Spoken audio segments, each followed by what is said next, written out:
परी और इंसान की दोस्ती। कभी कभी कुदरत ऐसे राज अपने अंदर छुपाए बैठी होती है जो इंसानी अक्ल से मावरा होते हैं। ये कहानी भी ऐसे ही एक राज की है जो एक नन्हे से गांव, एक सच्चे दिल वाले लड़के और एक परी के गिर्द घूमती है। बाबर एक मासूम, गरीब मगर निहायत ईमानदार लड़का था। वो अपने वालिदैन के साथ पहाड़ों के दामन में वाकई एक छोटे से गांव में रहता था। इसकी उम्र सिर्फ 12 साल थी, मगर उसका दिल बहुत बड़ा और साफ था। बाबर हर रोज स्कूल से वापसी पर जंगल के किनारे जा बैठता, दरख्तों से बातें करता और कुदरत की खूबसूरती को महसूस करता। एक दिन वो हमेशा की तरह जंगल के किनारे बैठा हुआ था कि अचानक एक रोशनी उसकी आंखों के सामने चमकी। वो घबरा गया, मगर रोशनी में एक हुसैन सी आवाज सुनाई दी, डरो मत बाबर, मैं तुम्हें नुकसान नहीं पहुंचाऊंगी। बाबर हैरत से बोला, आप कौन है? रोशनी की चमक मध्यम हुई और एक खूबसूरत सी लड़की जिसके कंधों पर चमकदार पर थे इसके सामने आ गई। मैं एक परी हूं और तुम्हारी सच्चाई और मोहब्बत भरी फितरत ने मुझे अपनी तरफ मुतवज्जे कर लिया है। बाबर की आंखें हैरत से फैल गईं। परी? जैसे कहानियों में होती है? परी मुस्कुराई, हाँ, मगर हम सिर्फ कहानियों तक महदूद नहीं, हम कुदरत की मुहाफिज हैं। तुम जैसे सच्चे इंसान ही हमें देख सकते हैं। बाबर की खुशी की कोई इंतहा ना रही। इसका दिल चाहा कि वो पूरी दुनिया को बताए कि इसे एक परी मिली है, मगर परी ने इसे रोका, ये हमारी छोटी सी राज की दोस्ती है।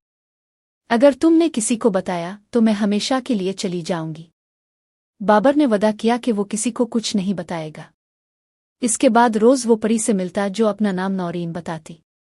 नौरीन इसे जंगल की मखलूकात के बारे में बताती, फूलों से बातें करना सिखाती और दरख्तों के राज सुनाती। एक दिन नौरीन ने बाबर को कहा, आज मैं तुम्हें एक खास चीज दूंगी जो सिर्फ जरूरत के वक्त काम आएगी। ये एक छोटा सा मोती है। जब तुम इसे हाथ में लेकर दिल से कुछ मांगोगे तो तुम्हारी सच्ची दुआ कबूल होगी।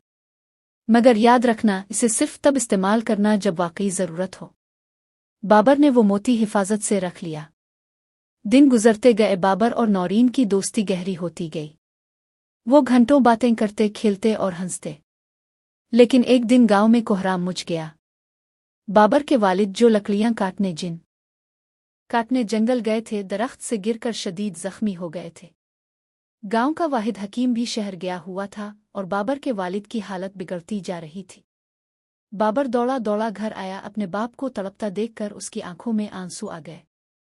वो जानता था कि ये वो लम्हा है जहां नौरीन का दिया हुआ मोती काम आ सकता है। इसने मोती को हाथ में लिया, आंखें बंद की और दिल से दुआ की, अल्लाह मेरे अबू को शिफा दे दे, मैं उनके बगैर जी नहीं पाऊंगा। अचानक एक रोशनी कमरे में फैली और बाबर ने देखा कि नौरीन एक बार फिर उसके सामने खड़ी थी। वो मुस्कुराई और बोली, तुमने मोती को सही वक्त पर इस्तेमाल किया है। तुम्हारी दुआ कबूल हुई। नौरीन ने बाबर के वालिद पर हाथ रखा और जैसे ही इसका लम्स लगा, उनकी सांसें बहाल हो गईं, आंखें खिल गईं और वो उठकर बैठ गए। सब हैरान रह गए, मगर बाबर खामोश था। वो जानता था कि ये नौरीन की मदद से हुआ है। अगले दिन बाबर जंगल में गया, मगर नौरीन वहां नहीं थी। एक दरख्त के तने पर एक चमकदार पता लगा था जिस पर लिखा था, ए मेरे सच्चे दोस्त, मेरी दुनिया का उसूल है कि एक ही बार जमीन पर आया जा सकता है। मैं तुम्हें अलविदा कहने आई थी। याद रखना, सच्ची दोस्ती कभी खत्म नहीं होती और सच्चे दिल वाले हमेशा अनमोल होते हैं। नौरीन। बाबर की आंखों में आंसू आ गए। वो जानता था कि नौरीन अब कभी वापस नहीं आएगी, मगर उसकी याद हमेशा दिल में जिंदा रहेगी। सालों गुजर गए, बाबर जवान हो गया। इसने गांव में स्कूल खोला ताकि दूसरे बच्चों को तालीम दे सके। वो हमेशा सच्चाई, दोस्ती और मोहब्बत का पैगाम देता। वो बच्चों को कहानियां सुनाता, मगर नौरीन की कहानी कभी ना सुनाई। वो इस राज को अपनी आखिरी सांस तक सीने में छुपाए रहा।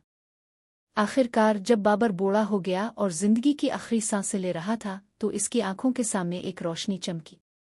वो मुस्कुराया और आहिस्ता से बोला, नौरीन।